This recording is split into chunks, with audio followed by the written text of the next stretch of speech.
కేటీఆర్ ఆరోపించింది. ఏం అక్రమాలంటే, ఒకటి హెచ్ఎండిఏకి 10 కోట్ల కంటే ఎక్కువ ఇచ్చే అధికారం లేదు. ఎక్కువ ఇవ్వాలంటే ఆర్థిక శాఖ అనుమతి కావాలి, మంత్రిమండలి తీర్మానం ఉండాలి. ఆ 2 కూడా జరగలేదు. కాబట్టి అది ప్రాబ్లమ్. దానికి ఈయన పురపాలక శాఖ మంత్రిగా సంతకం చేశాడు కాబట్టి తను తప్పు. రెండవది, ఆ సంస్థ దేనికైతే ఇచ్చారో ఇచ్చినప్పుడు ఎలక్షన్ కోడ్ అమల్లో ఉంది. ఎలక్షన్ కోడ్ ఉన్నప్పుడు ఇవ్వకూడదు. అది రెండవ తప్పు. మూడవ తప్పు, పౌండ్స్‌లో పే చేశారు. పౌండ్స్‌లో పే చేసినప్పుడు ఆర్‌బీఐ రూల్స్‌ని ఫాలో కాలేదు. ఇది మూడో తప్పు. సో ఇక్కడ అవినీతి జరిగింది అనేది ప్రధానమైన ఆరోపణ. దాని తర్వాత ఇటీవల కాంగ్రెస్ పార్టీ వీళ్ళు ఏం ఆరోపిస్తున్నారంటే, ఈ గ్రీన్‌కో సంస్థ 2022-23లో 41 కోట్లు బీఆర్ఎస్ పార్టీకి ఫండ్ ఎలక్టరల్ బాండ్ రూపంలో ఇచ్చింది. సో వాళ్ళు ఫండ్ ఎందుకు ఇచ్చారు? వాళ్ళకి కాంట్రాక్ట్ ఇచ్చాడు కాబట్టి, ఇస్తున్నారు కాబట్టి ఫండ్ ఇచ్చాడు. సో ఇది క్విడ్ ప్రోకో. క్విడ్ ప్రోకో అంటే నేను నీకు ఇది ఇస్తాను, నువ్వు నాకు అది ఇవ్వు అనే దాన్ని క్విడ్ ప్రోకో అంటారు. ఇది క్విడ్ ప్రోకో అనేది ఆరోపించారు. దీంతో వీళ్ళు ప్లాన్డ్గా వెళ్ళారు రేవంత్ రెడ్డి ప్రభుత్వం. ముందుగా ఈయన మంత్రిగా ఉన్నప్పుడు ఇది జరిగింది కాబట్టి prevention of corruption act amendment 17A section ప్రకారం గవర్నర్ పర్మిషన్ తీసుకోవాలి. అది చంద్రబాబు విషయంలో జగన్ చేయలేదు కాబట్టి అది సుప్రీంకోర్టు వరకు ఆ పాయింట్ మీద చంద్రబాబు వెళ్ళాడు. అందుకని ఈసారి రేవంత్ రెడ్డి ఏంటంటే ముందస్తుగా గవర్నర్ అనుమతి తీసుకున్నారు. గవర్నర్ కూడా దీంట్లో ప్రైమా ఫేస్ ఎవిడెన్స్ ఉందా లేదా అనేది రేపు పొద్దున సుప్రీంకోర్టు గవర్నర్ని తప్పుపట్టచ్చు ప్రైమా ఫేస్ ఎవిడెన్స్ లేకపోతే. సో ప్రైమా ఫేస్ ఎవిడెన్స్ ఉందనేది గవర్నర్ తేల్చుకుని పర్మిషన్ ఇచ్చాడు. దాని తర్వాత ప్లాన్డ్గా వీళ్ళు ఏం చేశారంటే, సిఎస్ తరపున శాంతకుమారి ఏసీబీకి లెటర్ రాసింది 18వ తేదీ. ఏసీబీకి రాస్తే 19వ తేదీ ఏసీపీ ఎఫ్ఐఆర్ నమోదు చేసింది. దాని తర్వాత ఈడీకి కూడా వీళ్ళు చెప్పారు. ఎందుకంటే ఈడీ ఎప్పుడు వస్తుంది, ఎన్ఫోర్స్మెంట్ డైరెక్టరేట్ ఎప్పుడు వస్తుందంటే, ఒక డర్టీ మనీని, ఒక బ్లాక్ మనీని వైట్ చేసుకుంటే, అంటే డర్టీ మనీని క్లీనింగ్, లాండరింగ్ అంటే క్లీనింగ్, మనీ లాండరింగ్ అంటే మనీని, డర్టీ మనీని క్లీన్ చేసుకోవడాన్ని మనీ లాండరింగ్ అంటారు. అలాగా మనీ లాండరింగ్ జరుగుంటే ఈడీ ఎంటర్ అవుతుంది ఎప్పుడైనా. దానికోసం పిఎంఎల్ఏ చట్టం ఉంది, ప్రివెన్షన్ ఆఫ్ మనీ లాండరింగ్ అనే ఒక చట్టము ఉంది. అంటే మనీ లాండరింగ్ను అరికట్టడం కోసం ఒక చట్టం ఏర్పడింది. సో ఆ చట్ట ప్రకారం వాళ్ళు ఎంటర్ అవ్వమని వీళ్ళు ఈడీకి కంప్లైంట్ చేశారు. సో ఈడీ కూడా రంగంలో దిగింది. సో ఈడీ దిగిందంటేనే వెనక మోడీ ఉన్నాడు అన్న ఒక వార్త కూడా వచ్చింది. సో ఇప్పుడు ఈడీ వీళ్ళు నోటీసులు ఇచ్చింది. ఈడీ 16వ తేదీ వెళ్ళాలి. ఈరోజు ఈడీ అరవింద్ కుమార్ అంటే హెచ్ఎండిఏ డైరెక్టర్ అనమాట. ఈయన ఉన్నప్పుడు అరవింద్ కుమారే ఫైల్ రెడీ చేయడం కానీ అన్ని చేసింది. కాబట్టి అరవింద్ కుమార్ని ఈరోజు రమ్మనింది. అలాగే దానికి సంబంధించిన ఇంజనీర్ ఆయన బీఎల్ఎన్ రెడ్డి, ఆయన్ని కూడా ఈరోజు విచారణకు పిలిచింది. వాళ్ళిద్దరూ ఈరోజు విచారణకు వెళ్తున్నారు. ఆల్రెడీ వాళ్ళని ఏసీబీ అరెస్ట్ చేశారు. ఇప్పుడు 16వ తేదీ కేటీఆర్ కూడా విచారణకు వెళ్లాల్సింది. అయితే రేపు ఏసీబీ విచారణకు మళ్ళీ నోటీసులు ఇచ్చింది. ఆల్రెడీ మొన్న నోటీసులు ఇస్తే కేటీఆర్ వెళ్ళాడు.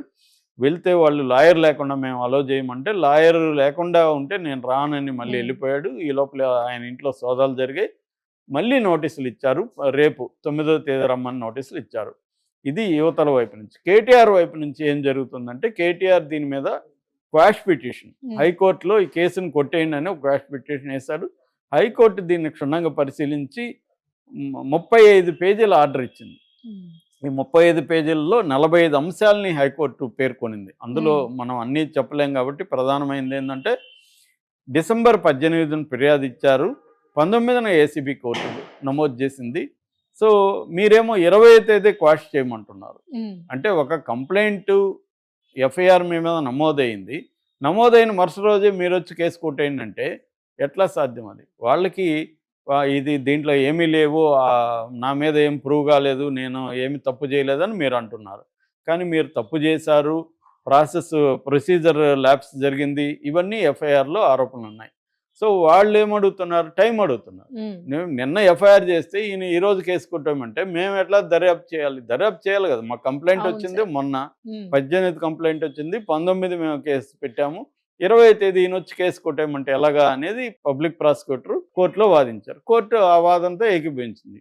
కాబట్టి మీరు ప్రతిసారి మేము ఎఫ్ఐఆర్ క్వాష్ అనేది సాధ్యం కాదు, దీంట్లో ప్రాథమిక ఆధారాలు అయితే ఉన్నాయి, అయితే మీరు చేశారా లేదనే జోలికి మేము వెళ్ళట్లేదు, అది వాళ్ళకి టైం ఇవ్వాలి. టైం ఇవ్వకుండా మేము క్వాష్ చేసామంటే క్వాష్ చేయడానికి కుదరదు. అనేది ప్రధానంగా చెప్పింది. ఎందుకంటే హెచ్ఎండిఏ 10 కోట్ల కంటే ఎక్కువ ఉంటే నేను ఇందాక చెప్పినట్టుగా ఆర్థిక శాఖ అనుమతి కావాలి. తర్వాత మంత్రిమండలి, క్యాబినెట్ ఆమోదం కావాలి. అవన్నీ లేవనేది వాళ్ళు చెప్తున్నారు. మిగిలిన రోల్ ఎంతుంది? మీరు అక్రమాలు చేశారా? డబ్బులు మీరేమన్నా దుర్వినియోగం చేసి ఇవన్నీ తేలడానికి వాళ్ళకి టైం కావాలి. టైం ఇవ్వకుండా కేసుని ఇప్పుడు కొట్టేయమంటే కొట్టలేమనేది క్లియర్‌గా హైకోర్టు చెప్పేసింది. ఇప్పుడు కేటీఆర్ ముందు 2 ఉన్నాయి. ఒకటి పై కోర్టుకెళ్ళాలి. సుప్రీంకోర్టులో మళ్ళీ ఈయన క్వాష్ పిటిషన్ వేస్తున్నాడు. హైకోర్టు ఆదేశాలని రద్దు చేయమని సుప్రీంకోర్టుకి వెళ్తున్నాడు. ఈ కేసును కొట్టేయమని సుప్రీంకోర్టుకి వెళ్తున్నాడు కేటీఆర్. రెండోది ప్రజా కోర్టు. ప్రజా కోర్టు. ప్రజా కోర్టులో అంటే నిన్న ప్రెస్ మీట్ పెట్టి ఇంకా తీవ్రమైన ఆరోపణలు చేశాడు. రేవంత్ రెడ్డిని భయంకరంగా మాట్లాడాడు. అతను పొట్టినాయుడని, తను బ్రోకర్ ముఖ్యమంత్రి అని, కాంట్రాక్టర్ మంత్రులుగా ఉన్నారని చెప్పాడు. అలాగే తన మీద వచ్చిన ఆరోపణలు తిప్పికొట్టాడు. నేను గ్రీన్ కోకి 40 కోట్లు మా పార్టీకి ఇస్తే నేను గ్రీన్ కో కాంట్రాక్ట్ ఇచ్చాము, క్విడ్ ప్రోకో అంటున్నారు.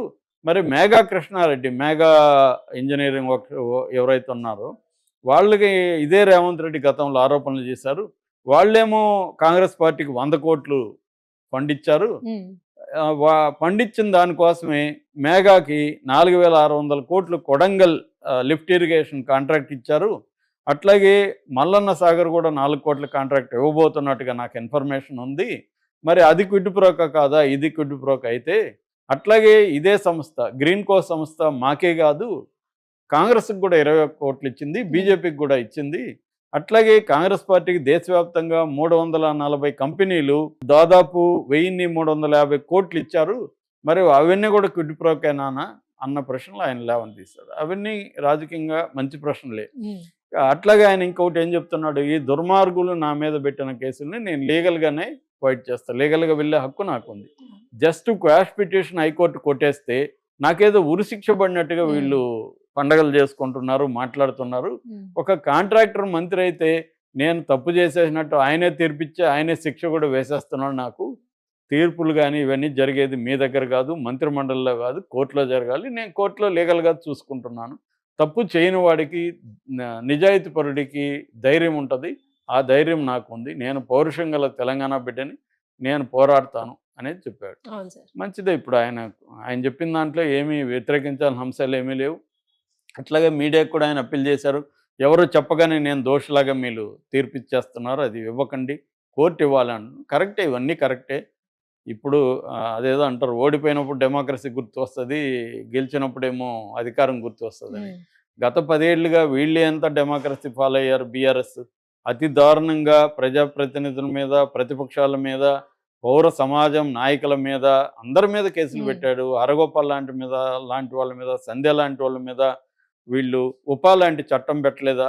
మందకృష్ణ మాదిగ లాంటి వాళ్ళని లోపలేయలేదా? తెలంగాణ రావడానికి కేసీఆర్ అంత కారణమో, కోదండరామరెడ్డి కూడా అంత కారణం. ఆయన్ని హౌస్ అరెస్టులు ఎన్నిసార్లు చేశారు, ఆయన ఎన్ని రకాల ఇబ్బందులు పెట్టారు.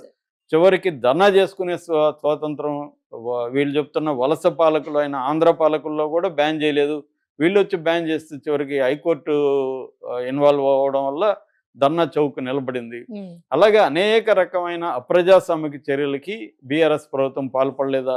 అప్పుడు డెమోక్రసీ గుర్తు రాలేదా అనేది కేసీఆర్కి అడగాల్సిన ప్రశ్నలు. సో అవన్నీ మీరు చేస్తుంటే ఇవాళ నువ్వు అడిగే హక్కు నీకుంటుంది. నువ్వు అధికారంలో ఉన్నప్పుడు మాత్రం ప్రత్యర్థులకు అవేవి లేవు, ఇవాళ మాత్రం నాకు అవన్నీ రావాలంటే ఎలా ఉంటుంది?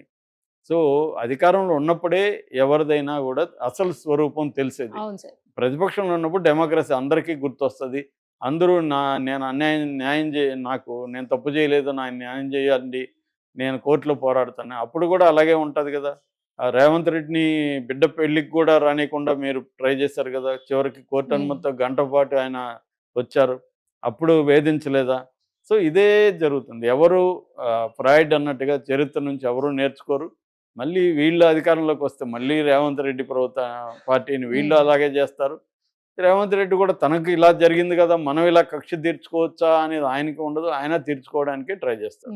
సో అలాగా కేటీఆర్కి ఇటు కోర్టు కానీ, ఇటు ఈడీ అంటే మోడీకి కూడా ఏముందంటే, ఇక్కడ బీఆర్ఎస్ని కొట్టేస్తే దెబ్బ, అప్పుడు కాంగ్రెస్ బీజేపీ మాత్రమే ఉంటాయి. ఆల్రెడీ బీఆర్ఎస్ బలహీనంగా ఉంది. కాబట్టి బీఆర్ఎస్ ప్లేస్ని మనం ఆక్యుపై చేయొచ్చు అనేది మోడీకి ఉంటుంది. మోడీ స్ట్రాటజీని దేశంలో ఏ బలహీనమైన పార్టీ ఎక్కడుంటే ఆ పార్టీని ఇంకొంత దెబ్బ కొట్టేసి బలమైన పార్టీ నెక్స్ట్ చూసుకుందాం, ముందు బలహీనాన్ని కొట్టదాం అన్నది మోడీకి ఉండే లక్ష్యం కావచ్చు, పద్ధతి కావచ్చు, మోడస్ ఆపరండి అదే అనమాట దేశంలో. అదేవిధంగా ఇక్కడ బీఆర్ఎస్ ఆల్రెడీ కవితను జైల్లో పెట్టారు. ఇప్పుడు ఈయన్ని కూడా తీసుకెళ్ళి ఈడీ కానీ రంగంలో దిగి ఈడీ కానీ ఈయన అరెస్ట్ చేస్తే మాత్రం మినిమం 6 నెలలు బెయిల్ రాదు. నేను చాలాసార్లు చెప్పాను, పిఎంఎల్ఏ చట్టం కింద బెయిల్ రావడం వెరీ డిఫికల్ట్. సో మళ్ళీ ఈయన ఏమన్నా తిహార్ జైలుకి తీసుకెళ్ళి పెడతారా అనేది కూడా తెలియదు మనకి. కవిత చెల్లెలు ఉన్న జైల్లోనే అన్నను పెడతారా అనేది తెలియదు. ఏదేమైనా గడ్డు కాలం అయితే కేటీఆర్కి ఆ ఫ్యామిలీకి ఉంది. అదంత ఈజీగా అయితే బయటపడలేరు, ఎందుకంటే మోడీ కూడా సపోర్ట్ చేస్తున్నట్టుగా అర్థమవుతుంది రేవంత్ రెడ్డికి. ఎలక్షన్ వాళ్ళకి లాస్ వచ్చింది. సో వాళ్ళు ఇప్పుడు ఒప్పుకోరు కదా, నా సినిమా పక్కన పెట్టి మీరు గేమ్ చేంజర్ తీసుకుంటారా అన్నది వాళ్ళకి కోపం ఉంటుంది. సో అదొక సమస్య గేమ్ చేంజర్కి ఉంది. ఆల్రెడీ తమిళనాడులో దాదాపు 10 సినిమాలు, చిన్న మీడియం సినిమాలన్నీ కూడా అజిత్ సినిమా ఒకటే బయటకు పోయింది. మిగతా సినిమాలన్నీ కూడా దీనికి పోటీగా రిలీజ్ అవుతున్నాయి. ఆ మేరకి దీనికి థియేటర్లు దొరకడం కానీ, ఆ సినిమాలలో ఏదైనా కొంత బాగా ఆడినాయనుకో 2-3 సినిమాలు, దీనికి దెబ్బ తగులుతుంది కాంపిటీషన్. ఆల్రెడీ తెలుగులో 2 సినిమాలు కాంపిటీషన్లో ఉన్నాయి. డాకు మహారాజ్ ఒకటి, సంక్రాంతికి వస్తున్నాం. ఈ 2 కూడా ఆల్రెడీ మంచి బజ్ క్రియేట్ అయింది. ముఖ్యంగా సంక్రాంతికి వస్తున్నాం పాట అయితే బ్రహ్మాండంగా ఆ పాటలు కానీ అవన్నీ క్రియేట్ అయింది. ఫ్యామిలీ ఆడియన్స్ అంతా దానికి పోయే అవకాశం ఉంది. ఇక మాస్ అంతా డాకు మహారాజ్కి వెళ్ళే అవకాశం ఉంది. ఇదేమో ట్రైలర్కి రావాల్సినంత బజ్జీ రాలేదు. ఏది గేమ్ చేంజర్, ఎందుకంటే కొత్తగా ఏమనిపించలేదు, శంకర్ పాత సినిమాల లాగా ఉంది. కాబట్టి దీంట్లో వెరైటీగా ఏమనిపించలేదు. సినిమా ఒకవేళ స్క్రీన్ ప్లేని బేస్ చేసుకుని, ఎందుకంటే చాలా పాత కథలు కూడా స్క్రీన్ ప్లే బాగుంది, డిఫరెంట్గా ఉంటే వెళ్తాయి. కానీ ఇప్పటికైతే ఆ హోప్ అయితే జనాలకి లేదు. పాటలు కూడా 75 కోట్లు పెట్టి మేము 5 పాటలు తీసామని దిల్ రాజు చాలాసార్లు చెప్పుకుంటున్నాడు. కానీ అంత బజ్ అయితే ఇప్పటికి